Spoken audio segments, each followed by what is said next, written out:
So again, welcome to our lunch. Our speaker today is Bobby Manos.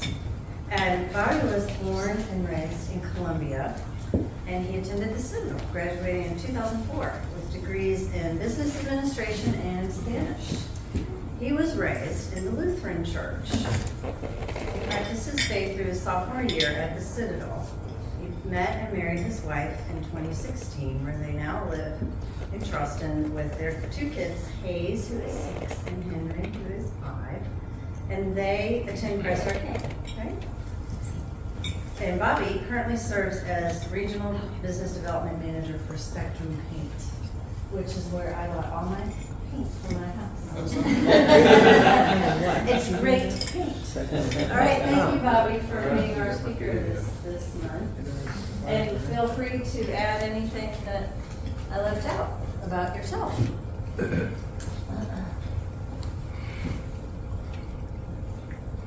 All right, so I guess 3 years ago, the way I'll start is that I was definitely not Catholic. And I was pretty, like you could say that I was not even Christian. Actually, like I grew up in the Lutheran church, but after college, it's where it kind of ended for me. I started worshiping other things like tequila and beer. But this is basically a story about how we came into the church, how my daughter Hayes really grabbed our hands and led us into the church, and how Sister Stella Maris, who was a big part of my journey into the church, she was in Our Lady of Mercy, which this group, helped raise a bunch of money for a monument over at Holy Cross Cemetery, and she was very special in my life, and I guess you'll kind of find out here why. I was born in Colombia, like she said, 1981 to Wendy and Bobby Manos. I was baptized at St. Matthew's Lutheran Church. We went to church every week, to Sunday school, vacation Bible school, potlucks, whatever it was. My mom that was her life. She sang in the choir. We were altar servers. It was everything. But as I said, after the Citadel, my faith kind of went away, and I didn't really think much about it. I graduated in 2004 with degrees in business administration, Spanish, and then a third one in binge drinking. That was my fifth one. And over the next 10 years, I'd kind of bounce around the country, from Greenville to Myrtle Beach to Park City, Utah, and eventually back here to Charleston. Alcohol was my main priority throughout this whole period. I would drink to excess. I'd pass out, wake up, hungover the next day, and then just kind of rinse and repeat and do it over and over and over. In 2012, I was introduced to my wife from a mutual friend. We dated, eventually got married April 30th of 2016, and this year will be 10 years. Over the years, Lane would kind of attend church on her own, and she was always kind of hoped that I would come along with her, but I never did. As usually I was pretty hungover and really had no interest in it. After a few years of trying to have kids, we were unable. So eventually we went to a fertility doctor, and we were told it was a 99.9% chance that we would never conceive naturally. So at that time we went through the process with IVF to have a child. Lane pleaded with me to cut back on drinking, and it never really did happen. I was eventually able to kind of cut out drinking liquor and just having beer as kind of a in-between point, but it really wasn't that great of a time for us. No matter how bad I got, Lane always stood by my side. She was angry, she was mad, but she kept loving me. So I know I hurt her for many years, but I was completely lost in my addiction. I had no way out. On May 28th, 2019, Hayes Adele was born. She brought some real joy into our lives. We were so happy to finally be parents, and we talked about getting Hayes baptized from time to time, but we didn't really feel close to any church, and it just really wasn't that important to me. So we just kind of let it go. Then September 22nd of 2020, Robert Henry was born naturally and much to our surprise. I remember Lane coming into the room and saying, "Hey, what are we going to do? I'm pregnant." And I was like, "Well, we're not in high school. We're not 16, We'll figure it out. We're going to get through this." So there was, a time period where things were pretty good. I was able to actually stop drinking eventually once the kids were born for a couple of years. And, life was pretty good. Then October 18th of 2021, our lives kind of got turned upside down. We were at a Halloween party, and I began to feel really sick. Just pain in my stomach. I felt nauseous. And we kind of just played it up to the kids being in daycare. They bring home things all the time. I was sick from that. It's just a bug. It'll go away. But after 3 days, my symptoms kept getting worse and worse. And it finally got to the point where I stayed home from work, and I began throwing up blood. I couldn't get off the floor. I couldn't walk. I couldn't talk. And I eventually just called her and said, we got to go to the ER. There's nothing else we can do. We can't wait anymore. So we went to East Cooper that night because it was the closest by GPS to get somewhere. And that night, the doctor told Lane that I wasn't going to make it through the night. That every measurable test they could do was showing that I was going to die that night. And I don't remember going to the hospital, but I'll never forget the first night there. I had visions, or I remember it so vividly that I can only describe as what would be hell. Everything was on fire. There was people dressed in fatigues, trying to inject people with different medicines and beating them, and I remember it. I can see it like there was a movie. The next day, when I did wake up, Lane would tell me that they had to tie me to the bed, that I was trying to get out because I really thought that I was being drugged, down. And after 16 days in the ICU, East Cooper basically said that we're just keeping you alive. That you need to go somewhere else. We can't help you anymore. It's basically all we can do. And we had to go to a more specialized hospital. That day I was diagnosed with pancreatic necrosis. So my body had stopped making insulin, stopped processing food. And if we wouldn't have went to the hospital, I definitely probably would have died because I wouldn't have known that I needed insulin at that point. My whole life I was pretty healthy. And then all of a sudden, out of the middle of nowhere, I'm taking 8 medications, injecting myself with 2 different kinds of insulin just to eat a bowl of cereal. So needless to say, it was a pretty drastic switch, just like that. Even through all this, though, I never prayed. I never thought about God. I was aware that my family was praying for me, but I still had no interest in it. I was mad at the world. I was mad at everything. I felt like if there was a God, He had forsaken me, so what's the point? And I just kind of went on my days. We tried for several months to get into NUSC. We called and we would contact them, and we were very unsuccessful. I didn't know that it was that hard to get into a hospital somewhere, but over time, those next couple of weeks, my situation just kept getting worse and worse. There was no improvement. There was no change. I would eventually go through 4 different pancreatic specialists. I'd be hospitalized 10 times in 2 years. And I would have 11 different endoscopic procedures in those 2 years. Sometimes there would be 3 procedures in 3 days. And everyone was, MRI, CT scan, let's go in, put you under, we're going to go in, clean you up, change it around.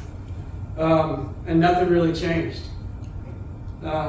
These years were a huge strain on our finances, our marriage. I was angry. I'm bitter at everything. Being in pain and nausea 24 hours a day, it'll wear on anyone. After a few years of this, our situation, our health, our marriage, our finances had finally hit rock bottom. And at that time, my wife came to me and said, I found the school, Christ Our King, and we can take our, Hayes there to save a little money. And at that point, our finances were so bad, I didn't have a choice. And I was like, well, that's where she's got to go to school. That's where she's going to go to school. So then we, enrolled her into Christ Our King. It was probably within a week or so that we really began to see a change in her. She was 4 years old, but the level of maturity, the way that she just kept talking about God. She would, if you saw a window pane, made her think about Jesus because it was a cross. It was pretty crazy how fast that happened. I had no desire for my kids to go to a private school, and especially not a Catholic school. But we kept on, struggling through my illness. And I remember her coming to me in the beginning and saying, Daddy, why don't you just ask Jesus to take away your pain, your illness? He'll fix it for you. And it was a very blind, just 100% trusting faith that she had. And I would just kind of be like, yeah, whatever, it is what it is. It's not really real. As I hadn't been to church in probably 20 years. Then my wife came to me and said, hey, we can save some money if we go to Mass once a week. And being in the situation that we were in, I said, well, I'll suffer through once a week. It is what it is, 1 hour a week. We didn't have a choice. It really hard. We had decided to try all 4 of the parishes to kind of see which one felt right. St. Benedict, St. Clair, Stella Maris. And so we got the kids together and we tried to make it to St. Benedict, but we were late. Obviously the kids getting ready, we didn't have church clothes, obviously. Just wasn't something we worried about. So we stopped in Publix on Daniel Island and I had just gotten an insulin pump and it expired and it was going off. And when it goes off, it sounds like a bomb's getting ready to detonate. So I was like, well, I can't throw it away in public. Somebody's going to think they left the bomb. I can't take it into church. So eventually I just took my truck and ran over it a couple times until it stopped. After that, we entered St. Clair and we sat up top in the balcony. I was kind of nervous. I didn't really know what was going to happen in Mass. Lane went to Bishop England for high school, so she was more familiar than I was. But we both grew up in the Protestant tradition, so it wasn't something that was really normal with us. But I'll never forget sitting up there. I was nauseous that day. I was in pain, and I was angry. I was just irritated that I even had to be there. But in that moment, I remember just looking up at the San Damiano cross, and it really just took a hold of me. I couldn't stop staring at it. It just had my mind racing. And then Father West, Deacon Carl processed in, the music started, the smoke's coming up from the incense. And in that moment, I knew that we didn't need to go to another parish. I didn't know what it was, but I could feel something was different there. Looking back, I know what that difference was, that it was God was truly present. And I wasn't really sure how I felt about that at the moment, but I knew we didn't need to go searching anymore. After that, I downloaded Formed on my phone and began looking for something to read, to kind of see, what did the church believe? Why did they believe? I felt like I owed it to Hayes to at least understand what she was going to be bringing home. So at that point, I read Open Wide, The Doors to Christ, which was a lot of CCC, this, that, the other, church doctrine, social teaching, and it was a real kind of a wide opening of my eyes. After that, we were told that we were going to have to get sponsors. So within really the first week of us going to that first math, we decided to go ahead and officially join the church just so we could get credit for our discount, basically. And we were told that we were going to go through RCIA, that we needed sponsors, and we had really no idea what to do. Sherman and Marianne, who are here today, they lived across the street from us, but we didn't really know them that well. And in the end, they became more than just neighbors. They became family. They become not just our sponsors, but our kids' godparents. So they're very special to us for sure. Hayes would come home, daily, asking him, Daddy, do you know this prayer? Can you do this? Do you know that? And I had no idea what she was talking about. But if I would read her a prayer one time and she would read it through, she would recite it. One time. It made no sense. And as the days went on, she kept it, she would say more and more things and relate them to God. Even if we were making homemade pizzas at home, she'd be like, Daddy, mine needs to be on the side of the cross for Jesus. And it was anything and everything, she would take it back to that.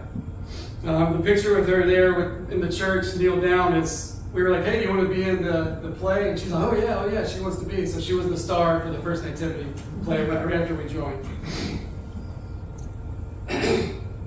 The more I dove into my faith, the more I became aware that something felt different in our lives.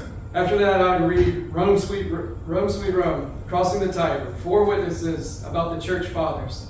I listened to probably 118 stories of Catholic saints on Formed as I drive around because I'm in my truck all day. The more I dug, the farther I got in the hole. I just couldn't get out, which was great. And it's at that point that I really decided to kind of reevaluate my faith. So Matthew chapter 18, At that time, the disciples approached Jesus and said, "Who's the greatest in the kingdom of heaven?" He called over a child, placed it in their midst, and said, "Amen, I say to you, unless you turn and become like children, you will not enter the kingdom of heaven. Whoever humbles himself like this child is the greatest in the kingdom of heaven, and whoever receives one child in my name receives me." And that's really the faith that she showed. She lived it. She just brushed it right onto us. There was nothing we could do to avoid it. So once we joined RCIA, Hayes was loving her new school. We met with Grace, who was our formation director. And she asked us kind of like, "Hey, how's your life? When's the last time this? What's your prayer life like?" And I just kind of like looked at her and laughed. And I was like, it's non-existent. There's really no such thing. But I did tell her that for the last couple months, when the days got too much, when I just couldn't take the pain of the physical pain, the emotional pain, I would go to Alhambra Hall in Mount Pleasant and kind of walk to the edge of the water. And I would just stand there. I'd cry. I would just stare out. And there happened to be a couple of deck boards from a dock or something that had broken off, and they had washed up in the marsh grass right there. So you could actually go out and stand in the marsh and just look at the harbor and look out at the sea. So I would go there, and she's like, "I think you've been going there and praying, just silent prayer." And I said, "Okay, maybe." So then as I kept going, growing in our spiritual life, I started going there daily to do my morning prayer. After that, we kind of decided, hey, maybe we should get a crucifix in the house. We're going in little by little, step by step. So I drove all over Charleston trying to find a crucifix at a store, and I couldn't find one anywhere. I didn't want to order one on Amazon, and obviously the store closed downtown. It used to be there. So I was kind of stumped. A couple days after that, my mom called me and said, "I never told you this, but we have the crucifix your grandmother used to have by her bedside. Would you like it?" And I said, "Well, sure." And after that, that crucifix kind of became a center of our nightly prayer. We would light candles, we would say prayers together, and Hayes even made us take it on vacation for Thanksgiving. We rented a house up in the mountains. She wanted that thing close to us, so we took it. And I remember on this trip, we were looking around, and we were kind of just killing time, and we went by a thrift store, and I was like, "There's so many toys. Hayes, pick out a toy. I'm going to go look for a new book to read." Because I was book after book after book. I couldn't get enough. And a couple minutes went by, and I remember turning around, and I was like, and I saw her come up, and she didn't have a toy, but she had this church. And that's what she wanted. She could pick anything. Anything you can imagine a kid would want. They had it in this store. But that's what she chose. Over the next few weeks, another amazing thing happened. As we continued going to Mass weekly, I began focusing my prayers on other people. Not just myself and my health and kind of the miserable situation I felt like we were in. And little by little, my health began to change. Over the next few weeks, we decided to incorporate the rosary. It was kind of the next step. And lo and behold, my mom called me a few days later and said, "I never told you this, but I have your grandmother's rosary." And she wasn't Catholic. I don't know why she had it. I remember her wearing it as a necklace for some reason. And she brought that in, so that was the first rosary that we got, which is obviously the most important. I carry it every time I go to Mass. It's my favorite one by far. And at this point, our whole family had an awareness that God was inviting us into something different, something special. The next weekend, my mom was in town. They would kind of come down every other weekend. And she said, "I've been reading a lot about Christ our King, the school, and the old principal there, she has the same last name as your grandmother. Her last name is Craven. My grandmother and her would have been very close in age, within a year of each other." So she said, "Maybe we should go try to find her and see her." I'm like, "Well, how am I going to find this lady who was the principal at Christ our King 25 years ago? I have no idea." So I went to Father West after Mass the next week and asked him, "Hey, do you know who Sister Stella Maris is?" He was like, "Oh yeah, I know her. She was my biology teacher. She's at Bishop Gadsden with all the other nuns. Go see her." And that's all he said. So I took that as a directive, and I was like, okay, well, let's go see her. And I remember Lane asking me, what are you going to say to her? I was like, I have no idea. I mean, I guess, I'm going to say, I think we may be related. We're going through RCIA. My kid goes to Christ Our King. And that was basically as far as I got. So the next day, I stopped by the church, and I remember staring up at Mary and just asking, and it was very foreign to me, just asking her to pray, to come, say a prayer for this meeting. I asked the Holy Spirit to come down and give me some words to say, because I was kind of nervous. So I drove to Bishop Gadsden that morning, and I went to the desk and said, hey, is Sister Stella Maris here? And they said, yeah, she's in a meeting. You'll have to come back another day. I was like, okay, well, so the next day, I went back to the church, said the same prayer again, and then went back there again. And so they gave me her room number, and they said, just go see her, she's down there. So I knocked on her door and went in, and there sat a 90-year-old Catholic nun. I'd never spoken to a nun in person, really only seen one on TV. So I was so nervous. So I let her know kind of what we were doing, that we were at RCIA. I sat down, and we began to talk.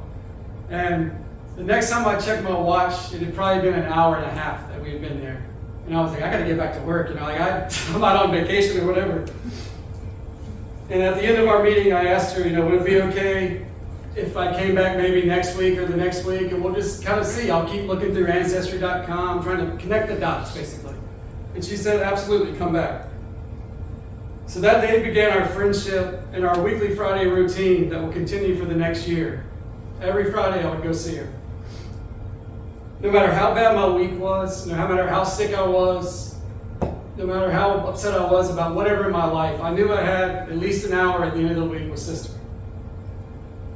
And we would talk about all kinds of things. We would talk about the Eucharist. We would talk about the Blessed Mother, anything Catholic. She would tell me stories about the assignments they had, how when they lived in the convent downtown, that they would sleep at night and they would have to cough because the ceiling would be crumbling in their mouth. Like, that's how decrepit it was. And she never pushed the faith on me. She just very gently kind of guided me along. And I remember leaving the room that first day and walking down the long hallway at Bishop Gadsden, and I felt like I was floating.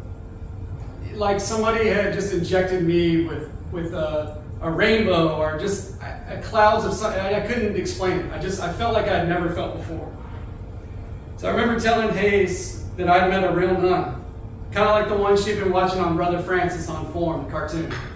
And she was so excited. She would begin to talk about Sister before she met her, just like she was St. Clair, like she was St. Jude or St. Francis. It was a real life superhero to her in the idea, the way she looked at her. They would eventually meet, and Hayes couldn't wait every time she went to show her the sign of the cross or the new prayer that she had learned. And I could tell that obviously Sister enjoyed it just as much. She had been a principal at Christ Our King for roughly 30 years, and she would always say that there was no kid she remembered ever being that way with their faith. It was something different with her. It was something just didn't seem like every other kid. So it was coming up on Hayes' 5th birthday, and we had the list of everybody who was going to be there. So she was like, read me the names. So we read the names off, and she said, wait a minute, where's Sister Stella Maris' name? I thought she was going to come. So we invited Sister, and she came to her birthday party. She never really left the retirement home. I mean, she stayed there, she would go eat, and sometimes she wouldn't even leave her room to go eat. But Hayes was so excited for her to be there. Over the next couple of weeks, I'd continue to read. I eventually read St. Augustine's Confessions, St. Thomas Aquinas. Week by week, we would add new prayers, novenas. I'd spend more time in adoration and continue inviting Jesus into our home. On Saturdays, this stuff was all happening so fast and the feelings were so strong that we began going to Mepkin Abbey on the weekend. We'd go out there on a Saturday, the kids would pack a picnic, and we would just go sit out there. We would sit by the Blessed Mother, Our Lady of Mepkin. They would throw the frisbees, and it didn't matter anything they could pick to do. If I'd say, hey, what do y'all want to do this morning? They'd say, let's do a picnic at Mepkin Abbey. So as our time went on, I would find out how special Mepkin Abbey was to Sister, as her and all of the monks would trade Christmas and Thanksgiving. They would host Thanksgiving at Beacon Abbey. They would host it at the convent. They would go back and forth. So obviously the place became even more special to me after that. Week by week, my health continued to improve all the time that we were in RCIA. I joined the men's group, would volunteer at church, but I was still struggling with the stresses of our finances, somewhat of my illness still, and just felt like things were always crashing in around me. Through it all, Lane kept loving me, supporting me, no matter how difficult I was to be with and dealing with my illness. Several months in, I had a point where I felt like I was face to face with God in my garage. It was dark, it was the morning, I was doing my morning prayer, and I just began sobbing. I couldn't take it anymore, just the bill collector's calling, another doctor's appointment. You got to go to this doctor for this medicine. You got to do this for that medicine. It was always, and I just remember saying and praying for him to come into our lives a little bit more. And I humbled myself for the first time in a really long time, and just said, I can't do this alone. I need you to come on in and let's do this together. At that point, we had decided that we needed for me to go back into the food and beverage world as a second job to kind of make ends meet. This would mean me leaving my house every day around 6:45 and getting home most days after 10. That November, I remember sitting at the Holy Smokes Barbecue Festival and just sitting in my truck and thinking, here I am, 20 years of sales experience, business, and 2 college degrees, and here I'm going to have to go do hard manual labor again. I'd worked in food and bev before, but by no means was I healthy enough to be going back, I guess is the main thing. And I remember sitting in my truck that day and just saying a Hail Mary and saying, God, please help me, give me the strength to get out of this thing. And there was a St. Joseph card I had on my dash, and I remember saying a prayer, just like, hey, say a prayer for me. Let me be humble. Let me do whatever it takes to say yes and just provide for my family and just keep moving forward. And that's something that I still pray every day before I go to my second job. As the time went on, we kept just digging deeper and deeper. We would study more, go to Mass, pray as a family, and I'd keep on going to see Sister once a week. She became more than just a friend. She was my best friend. She was my therapist, my spiritual advisor. Someone who was excited for me to tell them the story about what I had learned, that, as I was to tell her. Didn't matter if it was about Ferrero Rocher, the candy being based on Lourdes, the Blessed Mother, if it was a new Eucharistic miracle, whatever it was, she acted like she'd never heard it before. Well, she probably had heard it all, I'm sure. She was told when they all the nuns sold the convent that they could continue their ministry, that they would kind of, leave them alone, and whatever it was that they wanted to do, they would support it. And she had said that since she had moved in there, she had no idea what her ministry was going to be, but that now I was her ministry. And she would often joke and say, that God gave her one more year on earth to get us into the church. I'd be like, sister, stop. Just stop. And she would say it over and over and time again. And I remember leaving one day, we were talking, and I said, hey, just out of curiosity, where was the old convent? And she told me where it was at, and my mind was kind of thinking a little bit. The next morning, I went to Alhambra to say my morning prayer. And I'm standing there, I'm like, I'm just going to put on the GPS, like, where is this convent as in relation to where I'm standing right now? And as I pulled it up, looked down at my phone, the convent was directly across the water from where I'd been standing for 8 months praying. Her name, Sister Stella Maris, Star of the Sea. It was just all too much. There were so many things that happened in those months that it was undeniable. Hayes would continue to drive lots of things too. She had kind of caught wind that I had started going to the church every morning to pray, and then all of a sudden it was like, hey, I'm not going with mommy anymore. I'm going with daddy. We're going to go to the church and pray every morning. And when she got out, her favorite thing to do was to listen to Mass from St. Patrick's in New York. And she would always like to guess, is Cardinal Dolan going to celebrate Mass, or is it Monsignor Lamore? Who is it going to be? And that was her favorite thing every morning. That's what she wanted to do.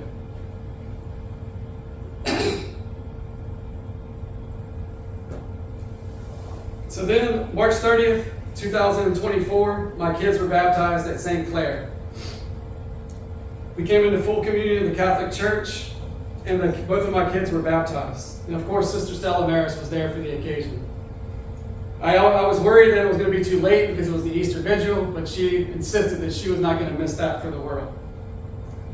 About a year to the date of us meeting, Sister failed to return my call, which was very strange. She would text me or she would send me an email, but she didn't reply that week. I knew something was going on, but I didn't really have any way to get in touch with her. Not being family, I couldn't just call to Bishop Gatson and say, hey, where did y'all put her? What's going on? So my mom actually drove to Bishop Gatson, and we found out that she had been moved to hospice. They FaceTimed me that day, and I'll never forget her looking through that thing, and she goes, well, Bobby, I have what you had, but it's a little worse. I got pancreatic cancer. And I didn't really know how to react with that. This was her second time having cancer. She had stage 4 cancer a few years before that, and it just went away. She would go to her doctor and go to her doctor, and they finally just said, stop coming back. It's gone. So I remember the last time that Hayes got to see Sister, we would go by Bishop Gatson and see her in hospice. It was kind of near the Epiphany, and we had some chalk and some holy water from church. And we had marked our door, and she said, we need to go mark Sister's door. You know, I think that's something we should do. And I remember her, Sister Mary Joseph was there, all of Sister Stella Maris' family was in the room, and she went around that room blessing everybody. And it was all over Sister's face, and I'll never forget the smile on her face that day. And because she was sick, she was very sick. Hayes had taken her a rosary that we had got, I believe we got it at St. Therese, a little flower. We went to adoration there one day, and they have a little basket. And she took that to Sister. She said she was going to try and help her with her cancer diagnosis. The same cancer that had taken my grandmother, my 2 uncles, was now going to take my best friend. So I went to visit her more often as the sickness took hold, and it was quick. Pancreatic cancer or any pancreatic disease, it's very serious, and especially cancer. Once that happens, it's pretty much done. And every time I would visit her in those last days, wrapped around the hospital bed or in her hand was that rosary that Hayes gave her. And once every time I would see it, you know, it really touched me. That rosary was something else. I just kept becoming aware more and more and more how God can and will work in our lives if we just kind of get out of the way. After that, you know, we just kind of, it was January 24th when Sister passed away. And it's been a little over a year now. And I didn't know how I was going to tell Hayes. It happened to be one of the big snowstorms that January. So I was like, man, Metcalfe Abbey's got all these hills. We'll go to Metcalfe Abbey. That's where I'll let her know. And I've never seen her cry, whether it be family that passed away or whoever it might be. It was the saddest I've ever seen her for sure. So as the weeks went on after that, we just kept going, and my health just kept getting better and better and better. I stopped going to the doctor less often. The next thing we did was Hayes and I decided to become sacristans at the 9 a.m. Mass. Sister was a sacristan, and I wanted to serve in whatever way I could to give back to the God who had given me so much in such a short amount of time. She also likes to go and hand out bulletins, so she wants to be sacristan, bulletins, and then my wife and my son are on the donut and coffee team. So you guarantee it, once she's out there, she's handing out stuff, she's very involved. But God continues to call us in all kinds of different ways, and I keep trying to answer that call the best I can. We still stop by the church and pray in the morning, which was something that Sister used to do after school. She would stop by St. Mary's and pray before she would go about her day or go to wherever it would be. And it's kind of a practice that I took on. So I would start going to church every day. And the kids, I don't know if they like to do it because they like to race each other in, and we're the only ones in there. But I love sitting about 3 rows back in morning prayer and just thanking God and having them, sitting right there in front of me. Closer to the end of us coming into the church, I needed to take all these medicines and we didn't have the money. And it got to a point where Metformin was one of the medicines they had told me that I was going to have to take the rest of my life. And didn't have the money, so I just said, well, God's been good to me so far, let's see what happens. And I stopped taking metformin. Week went by, everything was fine. Another week went by. I said, well, I'm going to try to cut out this Jardiance. So stopped taking Jardiance. Week went by, nothing happened again. And I remember going to the doctor and he was just shocked. Like, I cannot believe that you're not taking these medicines. How are you even alive right now? And the only way I can say is my health has been the best it's ever been in the past 3 years, and I owe all that glory to God. Throughout these trials, I knew that my wife was praying for me and our family for my health. But the night that we came into the church, she said something that really shook me. She said that she had been praying for 12 years that I would find God and bring him into our lives. And on that night, her prayer was answered. We still visit Sister very regularly. I went and saw her this morning before I came here. Hazel's favorite thing to do is we change the flowers out, and she likes to match them to the liturgical season. So whatever it is, we go and change those things out. That was her Christmas tree there in the picture that we got for her, which we now have planted at our house. So we kind of cycle the flowers from her grave, and we plant them around our koi pond in the backyard so that we can always think about her, and just, it's hard not to think about her. But the kids call her every night when we pray. They say, hey, Sissy, pray for us. And they never leave her out. They name all the saints that they name, but they never leave out Sister. And Father West, I remember him telling me that sometimes God calls you with a whisper. And sometimes he takes a 2x4, sticks it in your stomach, and then whacks you over the head with it. And that's kind of what he did to me. He said, welcome home, son. But I feel so blessed to have become Catholic. I feel blessed to have been able to walk with a true saint, Sister Stella Maris. And I feel blessed to have a wife that never gave up on me. I have healthy kids that love their faith. And God gave me a second chance. And I feel so blessed that he gave us a parish that feels like home. Thank you.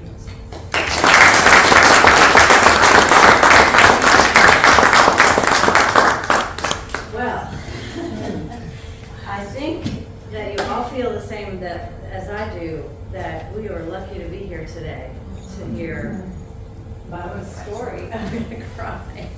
How did you stand? How did you sit there laying it down? Do we have any questions for Bobby? I have a question. Sure. I had so many in my head. I have to go back to the beginning. Well, it's more for Lane. Were you also raised Lutheran? I was Episcopal. Okay. Yeah, you mentioned both Protestant. Episcopal. But I did not grow up going to church every Sunday. But Bishop England was a big part of my life. And so I graduated from a Catholic high school, and then I graduated from a Baptist college. So I felt like, now I'm Catholic, so I feel like I've kind of been in it all. Yeah, go ahead. Yeah, I'm curious about, you did so much reading. If there was anything that you thought was, I'm more of an audiobook person these days, or podcast or whatever, but I was just curious if there was anything that you would recommend that was particularly impactful or... For me, I mean, the first book was very overwhelming that I read because it was so big, and it really made you just reevaluate so many things. But I think one of the biggest turning points for me was the Confessions was one that really, I could tie it to my story in some ways. I felt close to it in some ways. But the Four Witnesses was the one that really kind of like kicked me over the edge. And it has the letter, I can't remember where the 7 letters were written, but it's, Saint Justin Martyr, Saint Irenaeus. When I read about the church fathers and when they were calling the Catholic Church in the year 100 something, I was like, okay, this is real. And I was kind of funny about what I read, because if it wasn't on form, I was like, I don't want to be reading something that's kind of like on the wrong whatever. But that was probably one of the ones that really that hit me the best. And then Peter Kreeft.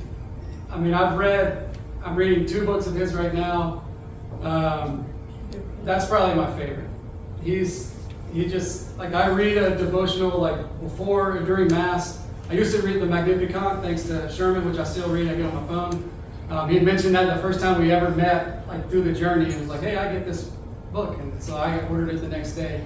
But I have a book that's from Peter Creed, and it basically just kind of breaks down the readings and like he said he wrote it for lazy priests, like when they want to write their homily. So that's something I try to do every day is read something. I mean, obviously scripture, I probably read the entire Bible through, but just books on the apologetics, on the church fathers, like those things they fascinate me. So those of us born and raised in the church, we could take so many lessons from the converts. I think about that every time I meet one and hear their stories. All of this reading, I mean, you are truly living for the faith, both of you, and we thank you so much. I have another question. So Yep. when were you guys confirmed in the church? A few years ago? 2 years ago. 2023, 2024. Yeah. Okay. At the Easter Vigil. Yeah. Yeah. Good. Well, welcome 2 years on. Yes. It's been great. My son-in-law was confirmed before he married my daughter, and so I know what a special thing that is It was a great night. to have in your family. Anybody else have any comments or questions for Bobby? All right. Thank you guys. Thank you so much.